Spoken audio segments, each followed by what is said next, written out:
The hypothesis that I like is that the stuff on Mars, the monuments, if they are monuments, is a remnants of a culture that came from someplace else, from the stars, migrants, visitors, wayfarers that came to the solar system and left us a monument to what we would become, because they knew someday in their science and their understanding that we would develop our own space flight and we would reach out in curiosity to the rest of the planets of the solar system and we would find what they had left for us.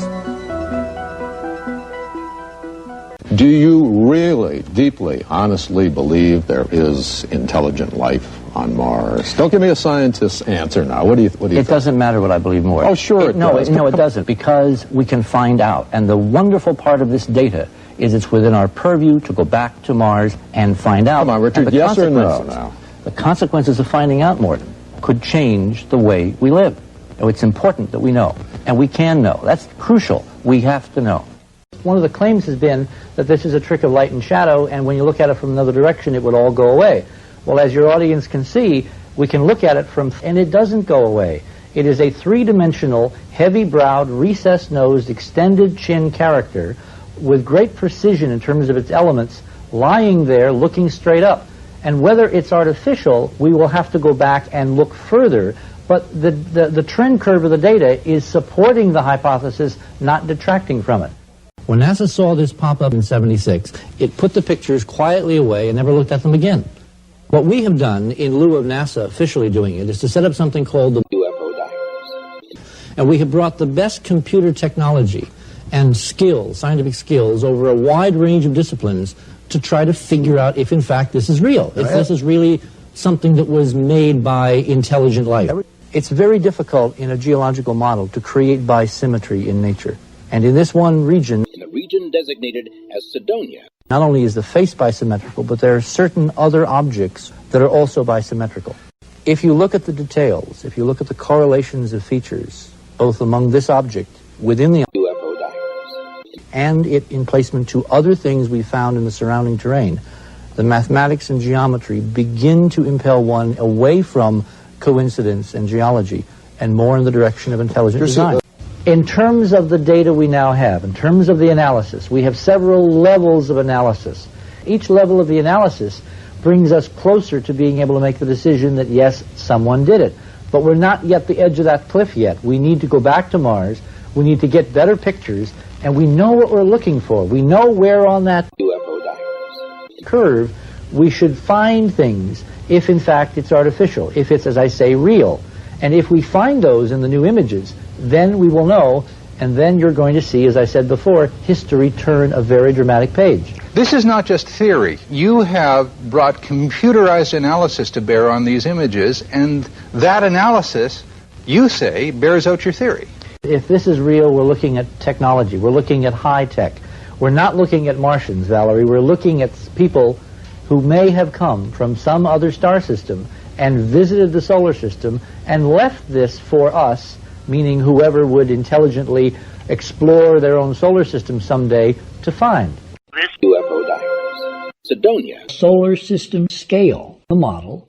I'm a skeptic and he's a skeptic. Show me. I'm a skeptic too. That's why we're here. This is a question which NASA has ignored for about 12 years. 1976, NASA spent $1 billion of taxpayers' money, went to Mars to search for life.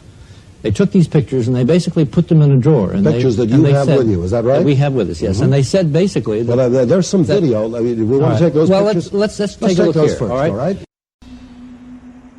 The planet Mars is next to our own, the fourth world counting out from the sun. Barren, perpetually cold, and with a thin atmosphere of poisonous gas. Surely no intelligent life could survive there. Could it be that there is something out there that's interfering with Earth's efforts to conquer space? Or is it all just an incredible string of coincidences? Scientists at NASA studied the tape and explained that it shows nothing more than the kind of ice crystals that are formed when the shuttle dumps wastewater into the extreme cold of space. But fortunately, the story doesn't end there. The picture caught the eye of image analysis experts. Many intriguing questions are raised by the apparent connections between this image from the planet Mars and ancient structures here on Earth. Perhaps the most intriguing being, does this image on the surface of another planet give us important clues to the origins of ancient structures on our world. Are these merely strange optical illusions, or are they the key to understanding the real truth behind our own past? Surely it's still possible that mere coincidence could be the culprit behind all of these so-called connections between monuments of Earth and the images we've seen from Mars. Or is there any more and better evidence? Were all of these structures built by the same race of beings, human or otherwise? And if so, does this constitute new evidence that intelligent life could have once thrived on the planet Mars? Richard Hoagland suggests many possibilities. One is that we had a previous high-tech civilization on Earth which developed spaceflight, went to Mars, built some stuff, and then collapsed. And we're now just rediscovering our heritage. The second hypothesis is that someone else from far out there, from the stars, thousands, hundreds of light years away, came to the solar system, came to Mars, built the stuff, and built a monument to this primitive being that would someday become a human being, the human species, here on Earth. In either case, it would seem that some global catastrophe forced the Martian population to abandon their world and move to another, to the Earth. And someday, we may discover, in fact, that we are the Martians after all. Assuming for a moment that there once was a flourishing race on Mars and that they built this complex structure, one important question remains. Why? Cydonia was probably constructed to communicate some very fundamental information. We believe now that we are looking at the outlines of a whole new physics, how the universe functions, a kind of a grand unified theory, as it were, given to us, communicated, even on the photographs taken by Viking, by the geometric layout of the structures. The Mars Observer was designed and programmed to approach, photograph, and carefully study the red planet in far greater detail than ever before. Then on August 21st, 1993, at precisely 6 p.m. Pacific Standard Time, the radio signals from the Mars Observer stopped. The Mars Observer probe, over 17 years in the making at a project cost of nearly $1 billion, had gone silent, suddenly and completely. But why? Was there a simple malfunction, or is there more to the mystery than that? The Mars Observer mission may have been doomed before it even left the ground. Hurricane Andrew hit the coast of Florida just about the time the Mars Observer was being prepared for launch. Even though it had been prepared for such an onslaught, technicians checked the probe to make sure that it had not been damaged by the storm. The nitrogen system was equipped with special filters to prevent such dust and debris from being taken into the system, and the cameras were in a separate compartment. In spite of this, bits of paper and dust and debris was found in both compartments. It looked like someone had swept the floor and taken the dustpan and dumped it in those compartments. It's unlikely that Hurricane Andrew would have been responsible for all of that damage. But if not the hurricane, then who? Why would anyone wish to sabotage a photographic expedition to Mars? Could this be because someone or something doesn't want us to get a closer look at our neighbor planet?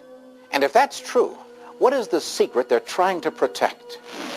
There are many experts now who believe that the forces protecting a secret on Mars may not be on the red planet, but here on Earth. Since the first television cameras flew with space missions in the mid-1960s, NASA has always shared its video images with the world. But many sources report that just before the launch of the Mars Observer, NASA announced that for the first time ever, they would not allow any images sent back from Mars to be broadcast on live TV. Why? Why would the National Space Agency suddenly change a policy that had stood for almost 40 years? Had they learned something about Mars that they wouldn't admit? NASA has had a long, very close relationship with the Department of Defense, so they have been, I believe, under a lot of national security restrictions, and there is very much evidence, I believe, of backtracking and coyness on behalf of NASA and their involvement with UFOs. Like all government projects, if they don't have an answer, they don't want to be embarrassed, so they keep everything secret until they know more about it. The Mars Observer might have given us definitive answers to the question of intelligent life on Mars, and it might not have. But as of now, the Mars Observer appears to be lost somewhere in the vast reaches of space. Could it be just the latest victim of the galactic ghoul, or is there some other explanation? Stanley McDaniel, author of the McDaniel Report, believes there is a very practical explanation. But some people have speculated that NASA is afraid that it'll lose funding if it even so much as hints that it might imagine that there are extraterrestrial artifacts on Mars or elsewhere in the solar system. I think they believe that Congress would think this was so far-fetched that they would withdraw funds. There are still so many questions left unanswered. Is this face just a natural formation, or was it constructed by some long-lost civilization? And what of the pyramids of Mars? Are they ancestors of the pyramids of Egypt, or just uniquely shaped piles of frozen Martian soil? Is the perfect geometric precision found in these surface features of Cydonia nothing more than a bizarre series of coincidences? Could it be that we are descendants of ancient Martians who sought refuge from their own dying world? If so, does that mean that we are the Martians we claimed we might someday meet? As scientists plan future manned missions to the Red Planet, are we on the verge of learning that Mars is not only our destination, but was also once the beginning? Is this a portrait of the being who long ago made the very first entry into the UFO diaries?